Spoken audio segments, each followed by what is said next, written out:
Today we're moving on to lesson 1.6, or the first half of 1.6. So today we're going to be talking about absolute value equations and inequalities. Today we're only going to be focusing on the equation piece of that. So all the work on inequalities we've done the past couple of days, that will come back in the next half of the lesson. But first I want to make sure that you're understanding just the basics of inequality or of absolute value equations. So let's review the basics for absolute value. So first of all, it's the distance from 0 on a number line. That is what it's representing. So if you notice, that's why it's always going to be a positive value, because distance is always positive.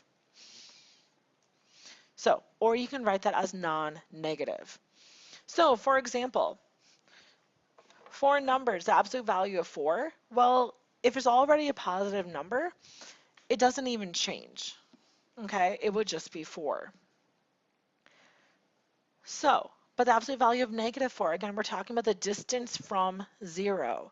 So the absolute value of negative 4, it wipes off that negative value, and it would also just be the number 4. So symbolically, how you can represent this is the absolute value of x is x when x is greater than or equal to 0. The absolute value doesn't have to do anything with that. However, if x is less than 0, that means that the absolute value of x is going to be its opposite. So again, what that's saying is when x is negative, it's going to drop that sign, and it's going to be the opposite of x, or a positive value. So it's written a little bit strangely, but if you really think about it, it does actually make sense how they write that symbolically. So absolute value equations have a variable inside the absolute value symbol. These equations can have two answers. So for example, the absolute value of 5, or the absolute value of x equals 5. So you always end up getting two solutions. You get the one you'd expect, so the x can be 5,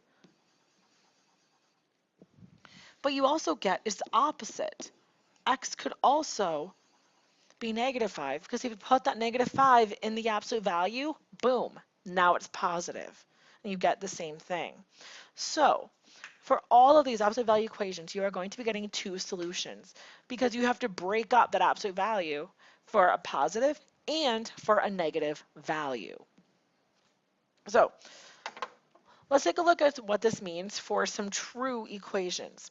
So we want to solve and graph the solution to the absolute value of 2x plus 5 equals 9. So again, the first step, what we need to do is we need to split this up into those two equations. Remember I said we're going to be getting two solutions for these. That 2x plus 5 could actually just be 9. However, that 2x plus 5 could also be negative 9, and then when you toss it into the absolute value, it would make it positive anyway. So you always have to split it up into two, the plus and the minus.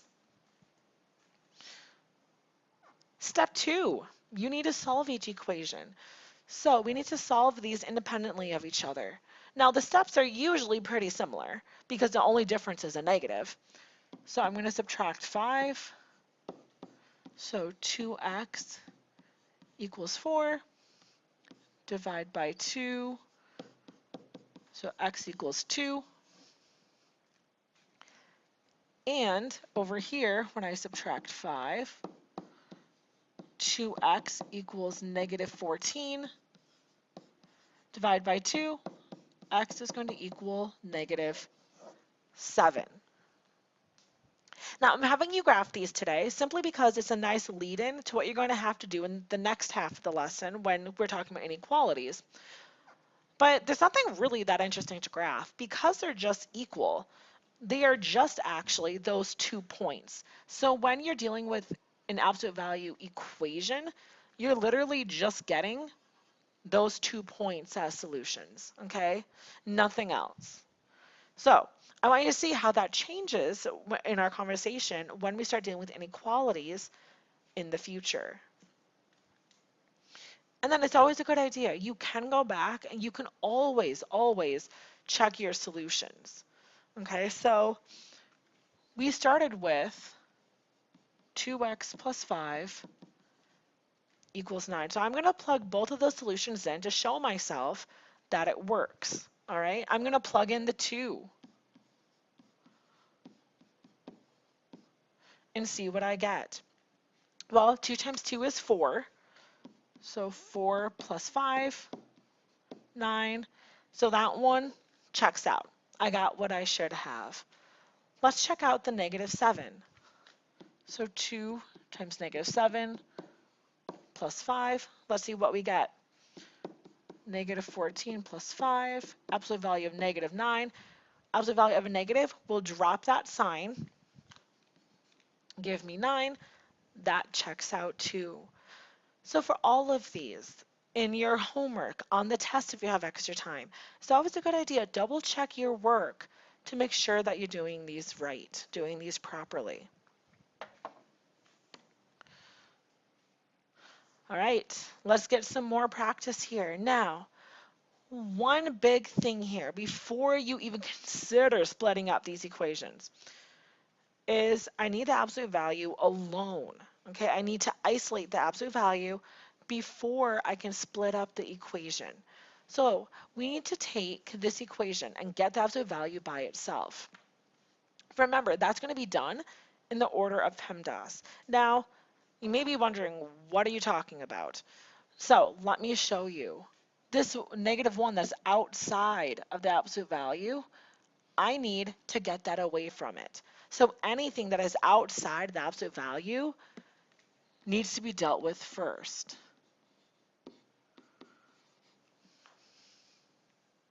All right, so I added the 1 over. Now I also have that 3 on the outside of the absolute value, so I need to deal with that before I split up my equation. So I'm going to divide by 3.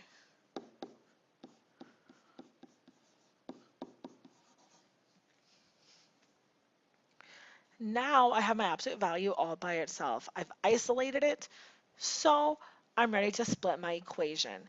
So over here, I'm going to show the x plus 2 could actually be 3. Or I get it's negative. X plus 2 could be negative 3. Now I solve accordingly. So subtract 2. Oh, I'm sorry. Subtract 2, so x could be 1. Subtract 2 over here. X is going to be negative 5. Now, because it's an equation, we actually just get those 2 points, and that's what it would look like graphically. Just those 2 points as our solutions, nothing else. Now, I do feel like this would be a good time to note a little caveat in this, okay? So for the most part, we're looking for 2 solutions, okay? However, there are circumstances where you're going to get no solution, where nothing makes it true. That's going to happen because absolute values are always positive. So if you have an absolute value, then when you get it all by itself, like this one showing right now, if it's set equal to a negative number, that's not going to be possible. You can't take the absolute value of something and get a negative number out of that. So if you ever get to this point, you get the absolute value by itself and you end up with something negative that is equal to, all you have to do is put no solution. All right, it's not going to be solvable. No matter what x you put in there, you can't take the absolute value of something and get a negative number out of it. Just doesn't work that way. All right, let's do a couple more examples. So, solve and graph each of the following. Well, looking at A, that's the value is already by itself. So that means we're already to the point that we can split this up. So we can say 3x plus 2 is 4, or 3x plus 2 could be negative 4. And now we're going to go through the steps to solve. So subtract 2 from both sides, so 3x equals 2. Divide by 3. So x is 2/3. Now again, please, please, please leave it like that. Leave it as a fraction, because that one is going to be nasty when you calculate its decimal. Over here, subtract 2. Divide by 3. And x is going to be -2. And again, because these are equal to, we're just getting those dots and nothing else. Now again, 2/3. If you type that into the calculator, you're going to get about 0.67, 0.6 repeating forever. So it's going to be a little bit less than 1. So I'm going to put it right there. And that is going to be our solution to this one. All right. Next one.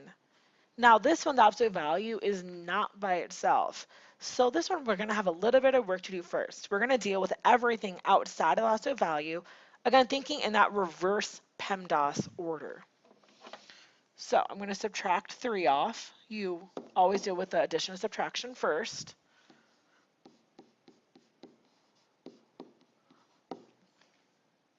Now we still have that 2 sitting outside the absolute value. It's multiplying it. So that means I need to divide by it.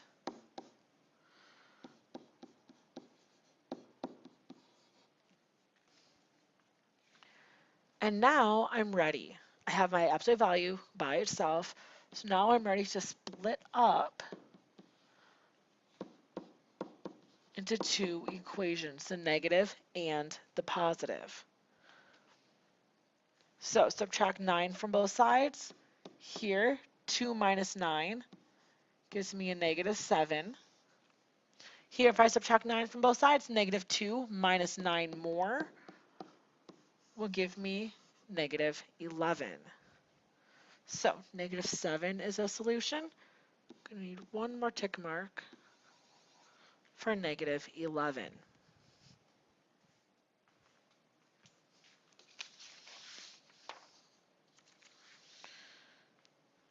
All right. So the final piece for today, you always want to check for extraneous solutions using the original equation. Now you may be wondering, what do I mean by extraneous?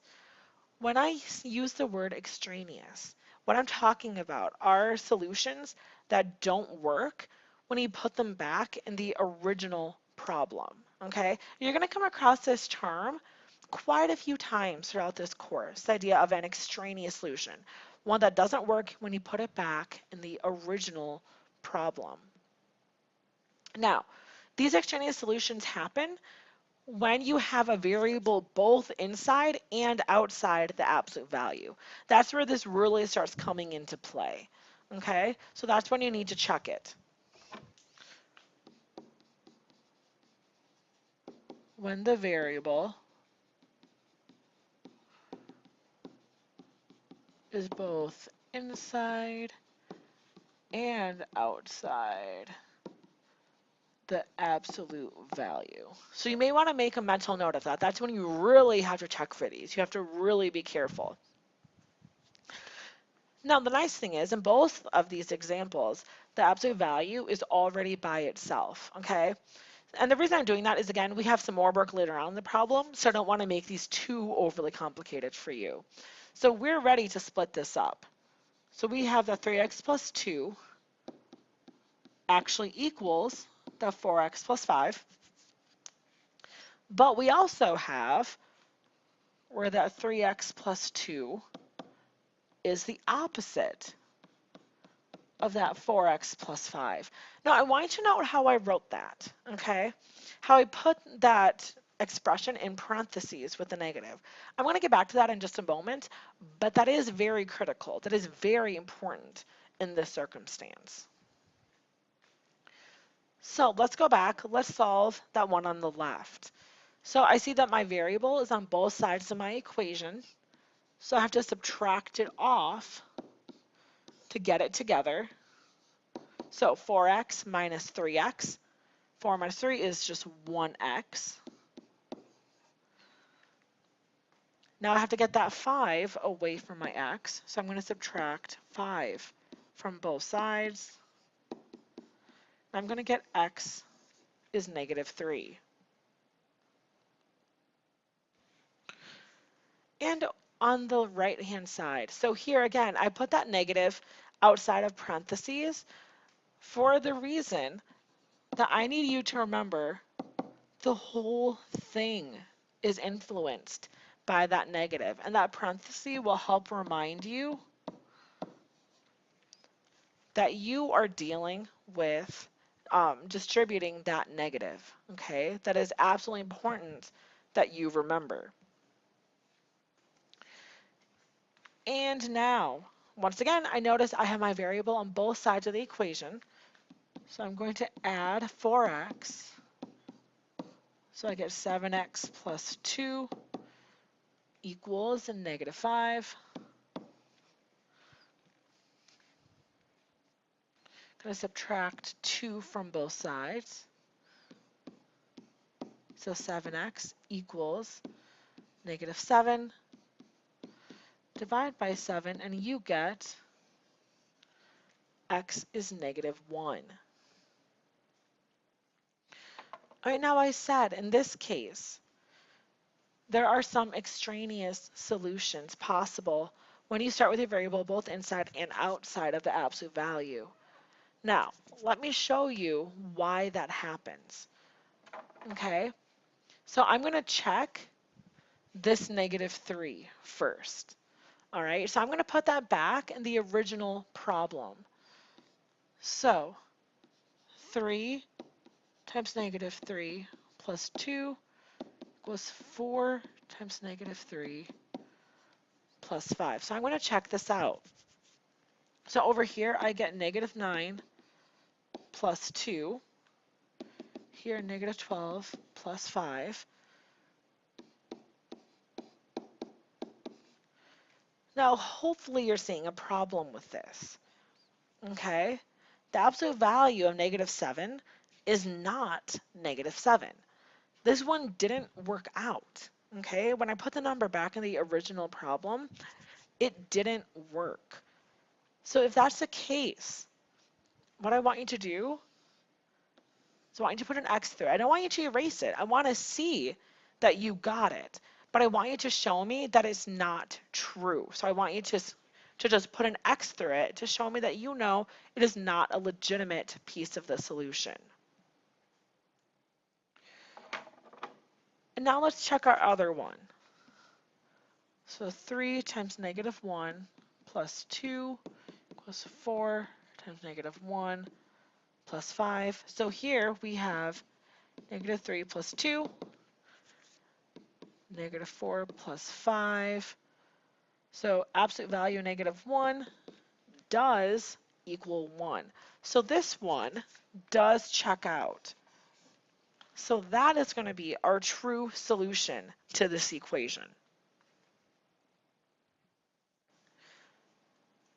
All right, now, if you need a little bit more time with that, I want you to pause the video really quickly because I do need to erase that so I have some extra space. So again, if you need to finish writing that down, pause it really quickly here before you keep watching. But I'm going to move on to our next example. But again, I need some more space for that example. All right. So, same deal here. We are getting two equations here. The absolute value is already by itself. So, they could legitimately just be equal. Or, we also have to consider the opposite, the negative. So let me deal with each equation individually. So again, I notice I have a variable on both sides of my equation. So I'm going to start by subtracting that 5x. So I'm going to have negative 2 equals 2x plus 14. Still working to get the x by itself.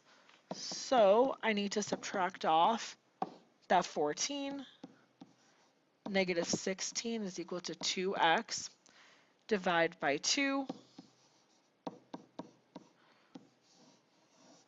You'll get x equals negative 8. And on the other side, don't forget, I put that negative out front to help remind me to distribute it.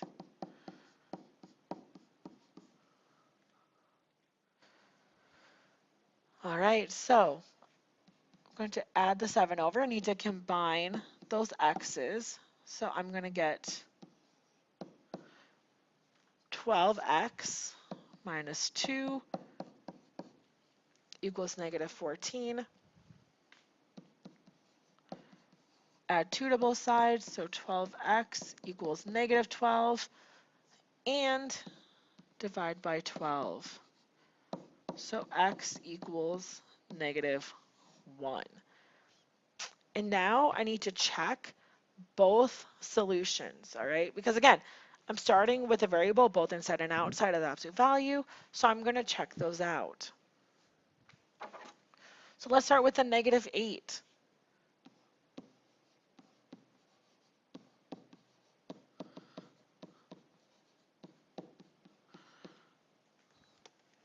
All right, so on this side, we're getting negative 40 minus 2 equals negative 56 plus 14.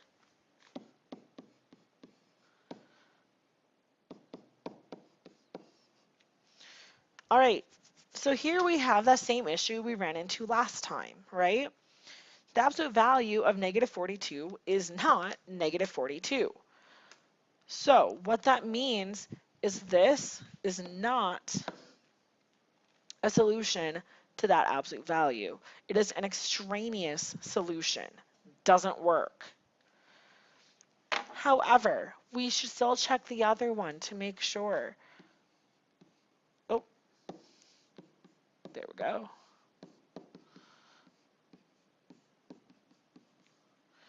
All right, so here we get negative 5 minus 2, negative 7 plus 14.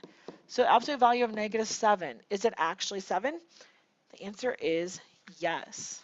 The absolute value is supposed to wipe that negative away. All right, so we have a solution of negative 1. And again, I want you to leave the other one there. Just cross it off so I can see that you understand. Nope, don't need it. It's an extraneous solution. All right, so I'm going to cut off our notes there. A lot of good material in this one, and you may have some good questions because I realize there's a lot of stuff in this one. So again, take a minute, write your summary of what you learned, some things to reflect on, or you can also write if you have any good questions for me for when we meet back as a class.